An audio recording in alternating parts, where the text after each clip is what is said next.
সকাল 9টার সময় এত লোক? তো দেখছি, আমি বুঝতে পারিনি এত লোক হবে। 50 লক্ষ টাকা যদি আমরা জিততে পারি না, তাহলে আমাদের আর কিছু ভাবতেই হবে না। কিন্তু এত লোকের মধ্যে আমি কিছু পারবো আদৌ করতে? ওই বড় বড় শেফরাও আছে, আমি কি দেখে এলাম, ওই রান্নার শো করে না ফোনে টোনে আমি দেখেছি। ঠিক আছে, যা দেখেছো দেখেছো, কিন্তু তুমি যে নিজে কতটা ট্যালেন্টেড তুমি জানো। আর এখানে ফেয়ার গেম হয়, আমি জানি তুমিই জিতবে। সবথেকে বড় কথা হচ্ছে এখানে ওই পেছন থেকে ছুরি মারার জন্য কাওয়ার্ড অরুণাভরত নেই। সেটাই।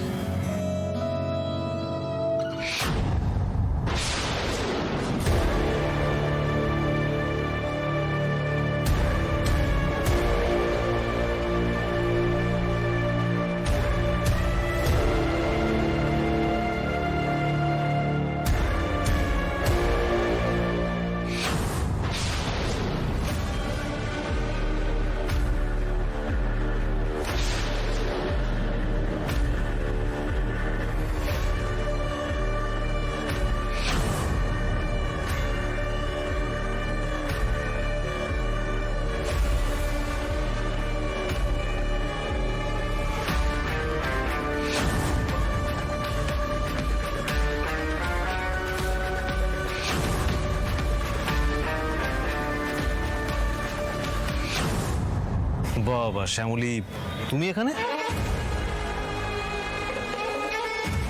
তা কি করবে, রান্না নাকি তাণ্ডব? আনফর্চুনেটলি তুমি কিচ্ছু করতে পারবে না শ্যামলী। ফালতু, বেকার একেবারে। এটা শুভ কাজে যাচ্ছি, আমি না কোনো অশুভ ব্যক্তির ছায়াই মারাতে চাই না। এই চলো তো, চলে এসো। দাঁড়াও, কি বললে তুমি? বাবা, বেশ ভালোই বদল হয়েছে তো তোমার।